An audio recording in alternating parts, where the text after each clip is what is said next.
ሰላም እንደምሰምታችኋል ነፃነት ነኝ ከነፃ መረጃ በስድስተኛው ወር የእርግዝና ቪዲዮአችን ተገናኝተናል።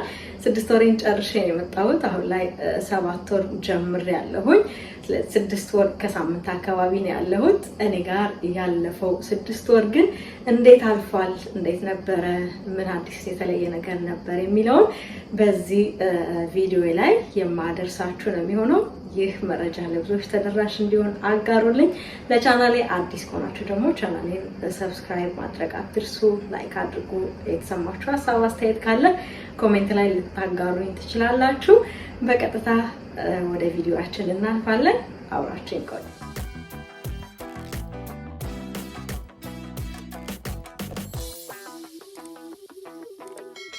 6ኛው ወር የእርግዝና ጊዜ ብዙ የሚባለውን የእርግዝና ጊዜያችንን ያጠናቀቅንበት ወር ነው። ቀጣይ 3 ወራት ብቻ ናቸው የሚቀሩን። ስለዚህ ብዙውን የእርግዝና ጊዜያችንን ተጉዘናል። እንደኔ ደግሞ በተመሳሳይ 6 ወር ላይ ያላችሁ እናቶች ካላችሁ እንኳን ደስ አለን እላለሁ።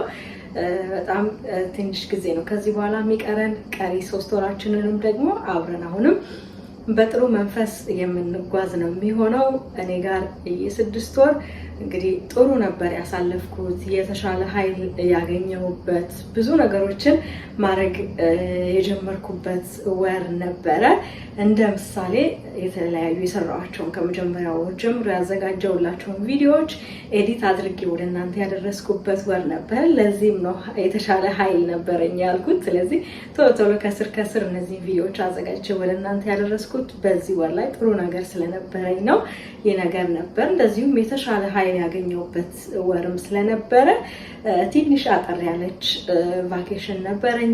የ15 ቀን ቫኬሽን ከፈለጋችሁ ቪዲዮ ላጋራችሁ እችላለሁ። እኔ ከምኖርበት ሀገር ወጣ ብዬ ሌላ ሀገር ሄጄ የተለየ ጥሩ የሆነ ጊዜ አሳልፌ ነበር የመጣሁት በዚህ በ6ኛው ወር። ስለዚህ እነዚህ ነገሮች ማድረግ የቻልኩት ጥሩ የሚባል የእርግዝና ጊዜ ስለነበረ ነው። ይህ 6ኛው ወር በተመሳሳይ እንደኔ ጥሩ ጊዜ ያሳለፋችሁ እናቶች ልትኖር ትችላላችሁ። የተለየ ነገር ያላችሁ እናቶች ካላችሁ ደግሞ ኮሜንት ላይ እያጋራችሁን ከእናንተ እናውቃለን ማለት ነው። የተለየ ነገር የነበረው የምኖርበት አካባቢ በጣም ከፍተኛ ሙቀት ነው ያለው። አሁንም ድረስ እንደዛ ነው የቀጠለው።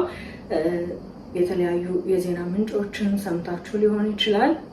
ጣሊያን አካባቢ፣ ፈረንሳይ፣ ወደ ጀርመን በጣም ከፍተኛ የሆነ የሙቀት ሁኔታ አለ። ስለዚህ የተለየ ነገር የከበደኝ የነበረው የሙቀቱ ጉዳይ ብቻ ነበር በዚህኛው ወር ላይ። አሁንም ሙቀቱ እንዳለ ነው። ምናልባትም ፊት አካባቢ ልትመለከቱት ትችላላችሁ። በጣም ከፍተኛ ሙቀት አለ። ኤር ኮንዲሽን ከፍተን እንኳን ልንቋቋመው ትንሽ የሚከብድ አይነት ሙቀት ነው እየመጣ ያለው። እርግዝና ደግሞ በዚህ ላይ ሲጨመርበት እንግዲህ አውሮፓ ላይ ሆናችሁ ነፍሰ ጡር የሆናችሁ እናቶች ስሜቴን ልትጋሩት ትችላላችሁ። በጣም ነው የሚከብደው። እሱ ነበረ እንደ ትንሽ እንደ ችግር ነገር የነበረው እኔ ጋር እሱ ነው። ቢሆንም ግን እግዚአብሔር ይመስገን በጥሩ እያሳለፍኩኝ ነው የምገኘው። እንኳን ከሱ ጋር በተያያዘ ትንሽ የእርግዝናችንን ጊዜ ከበድ ያደርግብናል። ለዛም ስንል እንደ ነፍሰ ጡር እናት ራሳችንን በጣም በተለየ ሁኔታ መንከባከብ ያለብን ጊዜ ነው የሚሆነው።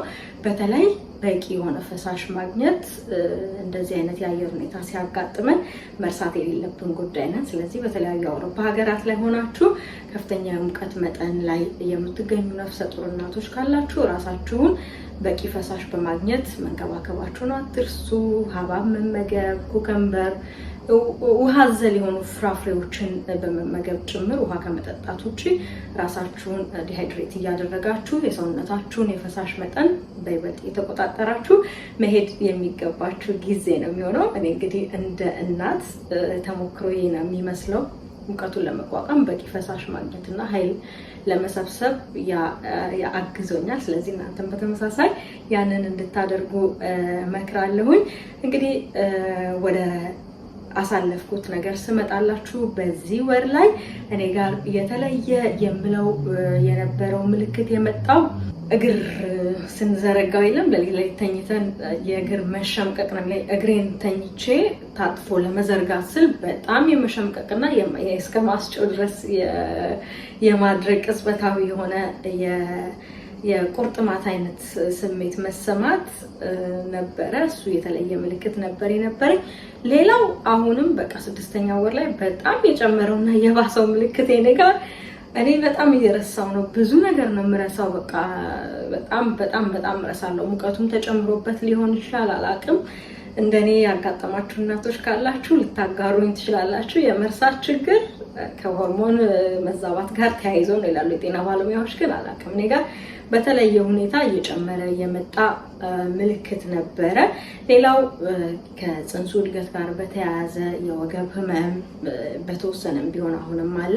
በጣም ኃይለኛ አይደለም፣ ግን ደግሞ የተወሰነም ቢሆን ወገብ ህመም አለኝ። የተለየ ከፍ ያለ ስራ ከሰራው ደግሞ ቤት ውስጥ መቀመጫ አካባቢ ከኋላ የመውጋት አይነት ስሜት የለም። በጣም በአንደኛው በኩል ለይቶ የመውጋት የሆነ ለመቆም መቸገር፣ በቃ ጥዝጥዝ የሚያደርግ አይነት የህመም ስሜት በዚህኛው ወር ላይ አልፎ አልፎ ከፍ ያለ ስራ ከሰራሁኝ የሚመጣ ምልክት ነበር የነበረው። እንደዚሁም ደግሞ የምግብ አለመፈጨት በቃ ሊቆም አልቻለም። በተወሰነም ትንሽ እያረኩኝ የበላውን ቢሆን ብዙ እንደምፈልገው አይፈጭም። የተወሰነ ምቾት ያለ መስጠት አይነት ስሜት ይሰማኛል። የምግብ አለመፈጨቱ እሱ ነበረ። ይህም ጽንሱ አሁን ላይ እያደገ ስለሆነ ሆድቃችንን ስለሚጫነው የሚመጣ እንደሆነ የጤና ባለሙያዎች ያስቀምጡልናል። ስለዚህ ከዛ ጋር በተያያዘ ይህ ምልክትም እኔ ጋር ነበረ። ሌላኛው ከዚሁ ከሆድ አካባቢ ችግር ሳንወጣ የሆድ ድርቀት በቃ በጣም ነው እያስቸገረኝ ያለው። በቂ ፈሳሽ መውሰድ፣ እነዚህ አረንጓዴ ቅጠላ ቅጠሎችን መመገብ ብቻ የሚመከሩ የሚባሉት ቴምር መብላት ብዙ ነገር አለ። እነሱን አደርጋለሁ፣ ግን አሁንም ቢሆን በምፈልገው ደረጃ አልተስተካከለም። ስለዚህ አሁንም የሆድ ድርቀት 6ኛው ወር ላይ ነበረኝ።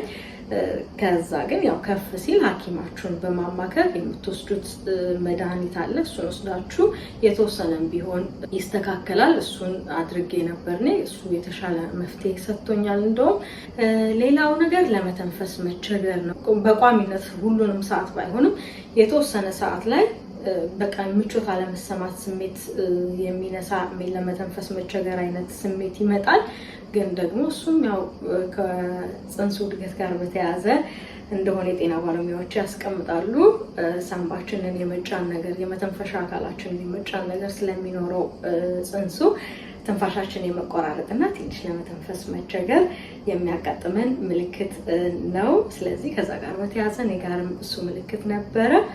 ሌላው እዚህ 6ኛው ወር ላይ እንደ አዲስ የነበረው ምልክት ምንድነው? የጡት መፍሰስ ማጋጠም ነው። ይህ ምልክት ብዙ እናቶች ላይ ሊያጋጥማችሁ ይችላል። የሚያጋጥማችሁ እናቶችም እንደኔ ልትኖሩ ትችላላችሁ። በጣም ብዙ ባይሆንም በተለይ ማታ ስትተኙ ሊያጋጥማችሁ ይችላል መፍሰስ። እንደኔ ተመሳሳይ የሚያጋጥማችሁ እናቶች ልትኖሩ ትችላላችሁ። እኔ 3ቱም እርግዝናዎቼ ላይ ስለነበረ ብዙም አልደነገጥኩም። የመጀመሪያችሁ ሆናችሁ የሚያጋጥማችሁ እናቶች ካላችሁ ግን ኖርማል ነው። ምናልባትም የተለየ ህመም ኖሮት የተለየ ጠረን ካለው ምናምን ሐኪማችሁን ልታማክሩ ይገባል። ነገር ግን እኔ ጋር ይህ የጡት መፍሰስ በዚህ 6ኛው ወር ላይ የነበረኝ ሌላኛው የተለየ ምልክት ነበረ። እንግዲህ እነዚህ ምልክቶች ናቸው በአጠቃላይ ከብዙ ካስታወስኳቸው መካከል የነበሩት እነዚህ ነበሩ። ሌላው በዚህ 6ኛው ወር ላይ አሁንም ክትትሌን ማድረግ ቀጥዬ ነበረ። ዶክተሬ ጋር ሄጄ ነበር ያደረኳቸው የተለያዩ ምርመራዎችን ይዤ። ሁሉም የደሙ ምርመራ ጥሩ ነበር ሄደው፣ ምንም የተለየ ነገር አልነበረውም። አሁንም ግን ትንሽ ያልተስተካከለው የአይረን እጥረት አጋጥሞኛል ብያችሁ ነበረ ያለፉት ወራት ላይ። ይህ ነገር አሁንም እንዳልተስተካከለ የተነገረኝ። ስለዚህ አይረኔን መውሰድ እንደቀጠልኩኝ ነው የምገኘው። እንግዲህ በቀጣይ የተለያዩ ምርመራዎችን እንዳደርግ ታዞልኝ ነው የተመለስኩት። 7ኛው ወር ላይ ደግሞ የሚኖር የተለየ ነገር ካለ አጋራችኋለሁ። የማደርገው የተለየ ስኳር ህመም ምርመራ አለ። እሱንም በዚህ 7ኛው ወር ላይ ነው የማደርገው። ስለዚህ ቀጣይ የማደርጋቸውን ምርመራዎች ይዤላችሁ እመጣለሁ። ክትትሌን በተመለከተ ጥሩ ነበር ሁሉም ነገር የሄደው። ስለዚህ እሱ ነበር የነበረው። አሁንም እንደ ነፍሰ ጡር እናት ለራሳችን ደህንነት፣ ለጽንሱም ደህንነት ስንል ራሳችንን መንከባከብ መቀጠል የሚኖርብን ጊዜ ነው የሚሆነው። የተለያዩ የተመጣጠኑ ምግቦችን በገበታችን በማካተት መመገባችንን መቀጠል አለብን። በቂ የሆነ ፈሳሽ ማግኘት፣ በቀን ከ2 ሊትር በላይ ውሃ እንድንጠጣ ይመከራል። ሌሎችም ከተለያዩ ፍራፍሬዎችን የምናገኛቸውን የፍራፍሬ ጭማቂዎችን በመጠጣት የራሳችንን የሰውነታችንን የፈሳሽ መጠን በሚገባው በእርግዝናችን ወቅት እንድንቆጣጠረው የጤና ባለሙያዎች ይመክሩናል። የተለያዩ ቀለል ያሉ ቤት ውስጥ በመሳሳብ የምንሰራቸውን የአካል ብቃት እንቅስቃሴዎችን መስራት። እኔም በ6ኛው ወር ላይ እንግዲህ ጥሩ ኃይል አለኝ ብያችሁ አይደለ? የተወሰነ ቤት ውስጥ የሚመከሩ ለነፍሰ ጡር የሚሆኑ የተለያዩ እንቅስቃሴዎችን ማድረግ ጀምሬያለሁኝ። ከዛ በተጨማሪ ወክ ማድረግም የሚያጋጥሙልን የተለያዩ ነገሮች ለመቀነስ ያግዘናል። በተለይ የምግብ አለመፈጨቱን ለመከላከል ጭምር ይረዳል፣ የተለየ የጤና ጥቅም ከመስጠቱን በተጨማሪ። ስለዚህ ወክ ማድረግ፣ ቤት ውስጥ ደግሞ ቀለል ያሉ እንቅስቃሴዎችን ማድረግ መዘንጋት የለባችሁም። ፕሬናታል ቪታሚንሶቻችሁን ውሰዱ። በሐኪሞቻችሁ የታዘዛችሁትን ነገር በአጠቃላይ እየተከታተላችሁ ማድረጋችሁን አትዘንጉላለሁኝ። እንደ ነፍሰ ጡር እናት በአጠቃላይ በተለየ መልኩ ከዚህ ቀደም ከምናደርገው ለራሳችን ከምንሰጠው እንክብካቤ ተጨማሪ እንክብካቤ እናድርግ፣ ራሳችንን እንጠብቅ እላለሁኝ። በአጠቃላይ የ6ኛው ወር የእርግዝና ጊዜ ይህንን ነበር የሚመስለው። ቀጣይ በ7ኛው ወር የእርግዝና ጊዜያችን ነው የምንገናኘው። እስከዛው በያላችሁበት ሰላም ጤና እመኝላችኋለሁ። ቸር ሰንብቱ።